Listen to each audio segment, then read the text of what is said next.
And a 1, and a 2, and a 1, 2, 3. Ryan Metzler's top 100 games of all time. Some are good and some are bad and some are sublime. Ryan has a PhD, lost his Euro certainly. Felt his favorite, can't you see? So here's his favorite Top 100 games. Hey everyone, thanks for joining me yet again. Today we're going to take a look at another 10 of my favorite games, this time counting down from 60 to 51. I don't have much more to say, so let's go look at the games. Number 60, FITS, or F-I-T-S. The first game in this video, game number 60, is going to be one that is heavily influenced by Tetris, and it's by a designer that everyone's familiar with. It's by Reiner Knizia, or whatever his name is, the designer of many, many games. This one is FITS. In this game, each player is going to essentially be playing solitaire Tetris. Each player will have their own board with their own group of tetrominoes, and from the center of the table you'll flip a card, and each player will have to play that piece onto their board. Now the goal of the game changes each round. In the first round of the game, you're going to be trying to just make the most solid block of pieces you can. Just like in Tetris, you want to make a solid block, fill it all in, and of course in Tetris the rows will clear, in FITS they will not. But covering up as much of the area as possible is going to be how you don't get negative points. Now, in future rounds, the board will change, and there will be specific spots on the board where you do not want to cover. Not covering those places is going to be worth points. And so you'll leave them open in order to try and score those points, but not leave other areas open that will score you negative points. In even more future rounds, there'll be some spaces that are worth negative points and some spaces that are worth positives. You want to cover the negatives and leave the positives open. And then even further, and there'll be different symbols on the board. You need to leave groups of symbols open in order to score points, and not leaving those groups could be, no points, but leaving other areas open or leaving only one of those symbols open would be negative points. So the goal is going to change, but the same mechanic is going to be used through the entire thing. You're going to be sliding pieces down into this just like playing Tetris. Frequently, you're not going to want to play one of your pieces, and you can do that, but the fewer pieces you decide to skip, the more points you're not going to get because you're not going to be able to cover as much of the board. So the strategic decision of how to play pieces, when to skip pieces, and how to play your opponents who are using the same pieces as you is going to let you win the game. If that sounds good to you and you like Tetris, check it out. That's FITS. Number 59, Through the Ages. The next game on my list is another one from Vlaada Chvátil. This one is not the fantasy epic of Mage Knight that you saw in my last video, but this time more of a historically based civilization building game called Through the Ages. Now again, Vlaada writes excellent rulebooks, so you'll have a good time learning this one, but note that this one is significantly harder to learn than Mage Knight, and that's because there's a lot going on in this game. This game takes the entirety of civilization from ancient times up through space flight and crams it into one game that utilizes cards as the main mechanic. Each player having their own civilization, they can choose whether they want to be, an artistic civilization or if they want to be super technologically advanced. They can use different leaders to influence this. They can, be warfare-like or whatever the case may be. You get to make all of those decisions. Now, in addition in this game, you can actually scale the game to your own preferences. I'm still learning the entire game. It's not one that I'm intimately familiar with just yet, like some of the other games you'll see on this list, but it is one that's highly intriguing to me because of the vast scope of what you can do. You can scale it way down if you want and have a nice introductory game to just learn the basic concepts. And once you're done with that, you can go on to what they would call a slightly more advanced game where you can bring in all of the civilization stuff and all of the war and all of that. And then if you really get interested and you really want to keep with the game, you can bring it up to the full game, which just is a huge breadth of information and stuff that you need to keep track of. So it has different scalable levels. It has the whole of civilization building. It's got everything you could ask for. You should definitely check it out. Very Euro-y, nice civilization game Through the Ages. Number 58, Suburbia. The next game on my list is another fairly new game. This one is a city building and city planning game called Suburbia from Ted Alspach on Lookout Spiel. Now, This is a game that's been out for a little while now. I had a chance to play it when I went to Dice Tower Con in Florida, and I was lucky enough to have some people teach it to me. And I subsequently got a copy of my own, and it now has, made my top 100 list. But the reason this game is so good is that you're trying to manage the interactions of different types of buildings in your town, all the while trying to gain basically more population than everyone else. And these buildings take the form of tiles. Each of these tiles have different effects when you play it into your own city, based on other tiles that are adjacent to it, or simply just based on other things that are built into other people's towns. So, it could have an effect based on all of the residential buildings in everyone's town.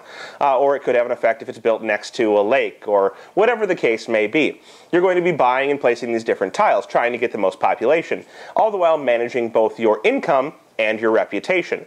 Now, you want to do this at a relatively steady pace, not too fast but not too slow, because if you do it too fast, you're going to lose income and reputation, two things that you need in order to buy tiles and, of course, in order to do various other things. But if you go up too fast in population, you lose both, and the faster you go up, the more you'll lose. Your income will go down, your reputation will go down, and that can be bad for the game. Now, there are various goals for the players. Each player will have a goal in their hand. Maybe you want to have the lowest reputation. Kind of fun to build the worst town in the world because you have a very low reputation. And so I'm building nursing homes next to landfills and airports and freeways just to lower my reputation because I want to get these extra points at the end of the game. But essentially, you're going to have a goal that you're trying to accomplish in order to score more victory points at the end of the game, all the while trying to maintain the highest population in order to win. So, the game, fosters different strategies. There are different things you can do. There are different types of goals you can try and reach for. But all at the end, you need to have the most population. And whoever best manages to do that by building their city and trying to get people to show up will be the winner. So, if that sounds good to you, check it out. City building game, Suburbia. Number 57, Poseidon. Now we have a game type that has not yet been on my list. We have what is essentially an 18xx game, which is one of the many genres of train game that's out there. Although 18xx games are maybe a little bit more towards stock collecting or stock management games than they are train games. However, this one does not even have a train theme. This one is called Poseidon. It's the only 18xx game you'll see on this list, and that's because it's a relatively introductory 18xx game, and I haven't gotten too much into the scene of 18xx just yet. But in this game, instead of managing a railroad or different railroads, you're going to be managing fleets of ships from Greece. So you're going to be maneuvering around this area and trying to build different markets, and you're going to be trying to buy stocks and other players' stuff in order to gain the most money. And based on the traveling that's done and the stocks that are set up and the markets that are set up, you're going to earn money. The whole game is, of course, about earning the most money. So whatever player is best managing their own businesses, you may want to try and invest in that player's business. Maybe even try and take it over. But essentially, you're going to be trying to keep an eye on what everyone else is doing, make your own money, but then get in on the investment of other players' stuff right when the opportunity is prime, in order to best profit from that. So you want to profit from your own stuff greatly, try and prevent other people from profiting from your stuff, and at the same time try and kind of sneak in some profit from other players' businesses as best you can. There are strategies where you can try and just simply earn your own money, but it really always comes down to trying to best invest before the money shows up. This takes that, removes the train theme, which for some people is really not, an appealing theme. I don't mind train themes, but for example, Andrea, my girlfriend, hates the train theme, but when you throw ships on it, all of a sudden it's okay. So it removes that train theme, makes it a little bit more accessible for players who are anti the whole train game genre, and yet gives you the whole stock experience of the 18xx scenario into a small, easily accessible version of what 18xx rules can be in the grander scale. So if that sounds interesting to you, or you're looking for a way to get into 18xx games without experiencing the full breadth and depth of some of the more complicated 18xx games, check it out. That is Poseidon from Z-Man Games. Number 56, The Bottle Imp. So now we have yet another trick taker. This one is actually a trick taker that's very good for 3 players, which is a little bit of an unusual size of trick-taking game, or a little bit of an unusual number of players for a game. But that game is The Bottle Imp. Now, this is a little bit of an unusual game. In The Bottle Imp, you are basically playing an old Arabic tale, I guess it is, in which there's a cursed bottle, and whoever ends up with this bottle basically has a terrible scenario playing out in their life. And so you're trying to give the bottle away as best as possible. And they've played this out in a trick taker. There is a card, or in a nicer version of the game, a bottle, and under that bottle is, some cards. And anytime you win a trick with a card that is underneath the bottle, basically underneath the number of the card that's under the bottle, that card will replace the card under the bottle, and you take the bottle for yourself. So, for example, if there's the 9 under the bottle and you play the 8, the 8's going to be trump on that trick, and it's going to take the trick, and the 8 will go underneath the bottle. But you now have possession of the bottle. So taking tricks is good, it's worth points, but it gives you a bottle. And now you're stuck with that bottle, and somebody else will have to take it from you in order for you to not have it. And if you have it at the end of the round, you're going to get negative points, while other players who do not have the bottle will get positive points. So you're trying to best maneuver to use the cards you have that are underneath the bottle to take tricks, all the while not using one that's going to stick you with the bottle for the rest of the round. Because if you have it at the end, of course, you're going to be losing. So there's a clever maneuvering between, using your trump cards at the right time and still maintaining a spot where you can get rid of the bottle once it's, close to the end of the round, so that you no longer have to worry about negative points. It plays out very well. It's very good for 3 players. We'll play more, but I kind of suggested around the 3-player area. That's where I tend to play it. So if you're looking for a trick taker that falls into the 3-player range, you don't have quite enough for Tichu or something else, Moo, try it out. That is the Bottle Imp, I think published currently by Z-Man Games. Number 55, Aura and Labora.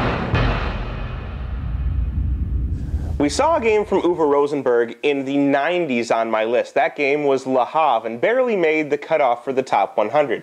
But Uwe Rosenberg has made the list again in the 60s. This time, or sorry, we're in the 50s. In the 50s, he has come in with Aura et Labora. Now, this is a game that's kind of a mishmash of some of his other games. It has a feel of a little bit of Le Havre, has a feel of a little bit of Agricola. You kind of combine the two and you add some new mechanics and you come up with something like this. Now, Aura et Labora uses a wheel on the center of the board that adjusts each round, and the actions are taken on that wheel. You'll take an action, then you'll slide the piece that corresponds to that action all the way to the front of the counter on the wheel. So the longer an action isn't taken, the better it gets on that wheel. The more stuff you'll get for taking it, be it different resources or money, whatever the case may be, even wilds that you can use. So the longer an action goes untaken, the better it's going to be for you. But, of course, if you wait too long, someone else is going to take it. You're going to get these resources and you're going to use them to build various types of buildings, which are going to give you points at the end of the game and special abilities during the game. But not only you can activate your buildings, other people can activate them before you, so you may not have a chance to activate your own building. Someone else may use it and have to pay you a minor and resources for doing it. Or, if they've used the right ability or they have one of the right buildings, they won't have to pay you anything at all. They'll simply get you drunk and steal your building from you. But it has an interesting aspect of trying to wait just the right amount of time to take an action, hoping somebody else doesn't take it before you, and then, at the same time trying to figure out what other people are trying to do so you can steal their actions before they get to use them in order to benefit more. So you have to pay very close attention to the dynamics of what everyone else is doing. It's not one of these simply solitaire Euro games that you're going to play. You need to make sure that you're trying to outsmart them as to which actions they need to take and still get the ones that you want for yourselves. So, if that sounds interesting to you, check it out. There's a review up for it from me. That's Aura et Labora from Uwe Rosenberg in Z-Man Games. Number 54, Epico. The next game is another abstract game. This is the second one on the list, third if you count Fits, but it's a game that I discovered a couple years ago at Gen Con. They recently released an iOS version of their game, and that game is Epico. Now this, as I said, is an abstract game. It plays out on a pretty simple flat board, but it's one that involves a lot of timing and kind of trying to deduce the timing that your opponent is going to be using. In this game you have numbered pieces, and each of these pieces is on a board, and you're essentially trying to protect your pieces from being pushed off of that board. However, the way you're going to move them around the board is by using tiles that are the initiative tiles for those pieces, and they have arrows on them to guide the directions that you're going to be moving them. So when you're choosing which pieces you're going to move, and you'll choose a set number of pieces, it's 3, that you're going to move, you're going to essentially turn these tiles with the arrows pointing the direction you want to move the piece. The pieces will always move from the highest number, 7, down to the lowest number, 1. So if you want to move your 7 piece and your opponent wants to move their 1 piece, you'll both reveal those tiles at the same time. The 7 will move before the 1, which means that if the 7 pushes the 1 off the board, the 1 action is no longer there. However, if you think that your 6 piece is in danger from the 4 piece, you need to move your 6 piece before they move their 4 piece, getting it out of the way so that the 4 can't push it. And sometimes this will cause the 4 to move right off the board.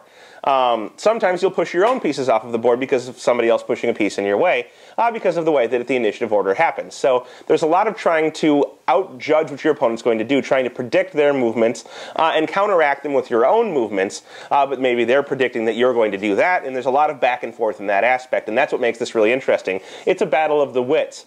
The planning stage is really where all of the game is at, and then the orders kind of execute themselves. In addition to this, they have so many different scenarios that you can play that they've added in a special rule book. Different setups and different types of pieces you can use, like a slam piece that modifies how the game plays. All types of various things that you can play, or different ways that you can use the tiles that are going to keep the game very, very new to you, because there's always a new scenario you can use. So that's included in this box, several different ways to play. You can play it on iOS now. Check it out. That's Epigo from Masquerade Games. Number 53. So now we have a simulator game. This is a game called Space Cadets from the Dice Tower contributor Jeff Engelstein. You're probably familiar with him. He's the designer of this game, and it's published by Stronghold Games. It's the 6th game in their castle line, as it says on the box. But this is a game where each player is going to play one or several roles of a spaceship crew. So you could be the engineer, you could be the captain, you could be the weapons officer, or you could be whoever's in charge of sensors. And each of these games is played in a separate mini-game. So the weapons person has to flick discs and puzzle things together, or the sensors has to feel things in a bag and try and find the right shapes. Whatever it is, there's all types of different mini-games that you're trying to play to accomplish your role on the ship. And these are all timed. You get 30 seconds to accomplish your job, and then you're done. If you fail, things are going to go poorly. You'll get hit by enemies, or you'll run into asteroids if you're the navigation person and you didn't do your job right. The objective being different in each game. Sometimes it'll be to pick up crystals. Sometimes it'll just be to escape. Sometimes it'll be to fight things off. Whatever the case may be. But it takes all of this and it packs it into an action-packed, timed, so very frantic scenario where you're going to be playing with other players, relying on them to do their jobs. And sometimes you'll just have to get up in the middle of the game, switch positions with other players, and now you're doing a whole different job. You may not know what you're doing, but you better learn very quickly. So it's kind of a party game mixed with the strategy game in a timed scenario that makes it awesome and fun to play, but very frantic. So if you have a group that doesn't like frantic games, this one's not going to be for you. But Space Cadets is very fun, brings kind of a video gamey space frantic feel to the table, plays pretty easy, a lot of cool rules and cool little mini games. Check that out, Space Cadets from Stronghold Games. Number 52, Race for the Galaxy. I told you there'd be more tableau type games in this video or on these videos, and now we've come to yet another one. This time, we've come to one that a lot of people are probably familiar with. It's very similar to one that I talked about earlier, which was San Juan, and this is Race for the Galaxy, which is another game that players often compare to Puerto Rico, a game I said would not be making my list, and definitely won't.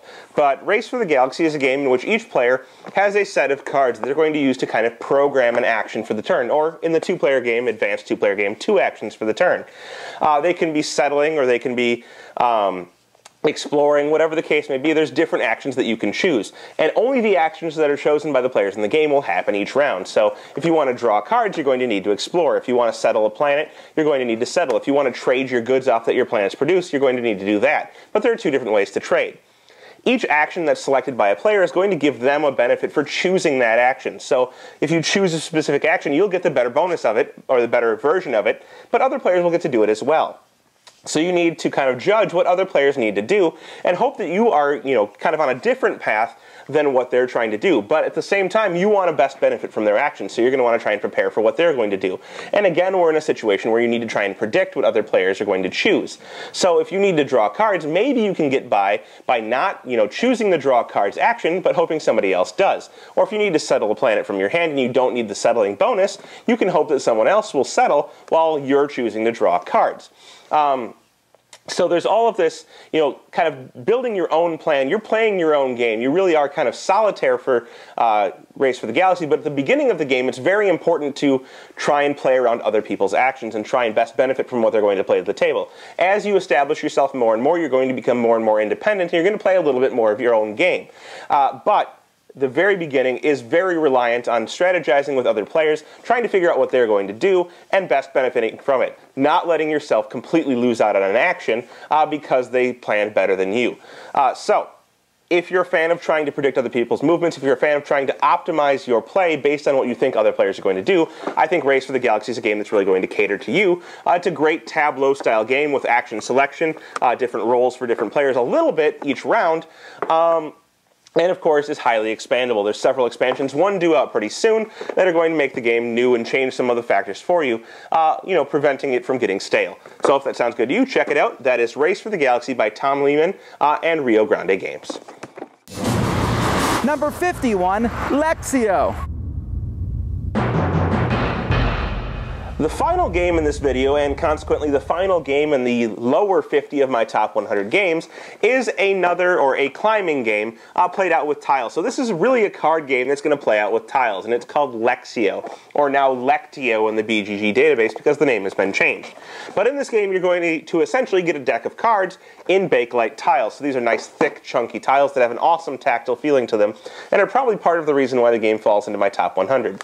This is one of those games that's a grail game because the rarity of it, it's printed in Korea and not real common in the United States, and the fact of the components being so nice. But the concept of this game is that you're trying to get rid of all of your tiles before the other players by playing them out in combinations of different tiles. So for example, 1 of a kind, 2 of a kind, 3 of a kind, flush, straight, full house, whatever the case may be. You're going to lead one of those sets and try and get rid of your tiles before the other players, who are going to play around the table and either pass or follow with the same type of combination but in a higher suit or a higher value, playing those tiles out. And it'll continue around in this order until everyone passes. At that point, the player who took the trick will lead the next trick and, of course, try and get rid of more of their tiles until somebody manages to go out. When this happens, you're going to have to pay points to that person based on basically the difference in tiles. So each player is going to pay to the other players based on the differences between their tiles. So if I have less tiles than you, you're going to pay me. Clearly, I have more tiles than the person that went out, and I have to pay them. The trick here is that the 2 of each suit is the highest card in that suit. And if you have 2s left over at the end of the round, you have to pay double for each 2 that you have to the other players. So essentially, you're going to be trying to get rid of your 2s because they're the highest ones, and not have to pay out, getting out before everybody else and not paying out points. Essentially, you're going to go on in this way until players lose all of their points. One person's supposed to get all of the chips, but more likely you're going to play a certain number of rounds, and whoever has the most points after those number of rounds is going to win. As I said, it's a nice, pretty basic climbing game, one in which you're going to have awesome components if you can get your hands on a copy, and there's an even more rare black copy of this game with black tiles that is even more desirable. But it's a fun one. It's a good way to get into set collection games and kind of prepare you for Teach You with an awesome feel and awesome look that when the game's out on the table. Check it out. That's Lexio. So there you have it. That is the lower 50 of my top 100 games. We're halfway there. You've seen 50 of my favorite games, although the lower one's a great set of games. Abstracts and trick takers, Euros and American games alike. All types of variety, and hopefully I'll continue to bring you that variety in the top 50. I will say that the top 50 is likely to be a little bit more Euro biased than the bottom 50 has been. I am, a Euro gamer, and consequently the top 50 games of my choice are going to be a little bit more Euro-centric. But I think you'll see some good variety. I think you'll see some very surprising games that you wouldn't have expected to make my top 100 list, and hopefully a couple games you haven't played yourself that you can get an idea of maybe you might like. So, stay tuned over the next couple weeks, check out the future videos, and hopefully we can have some fun together.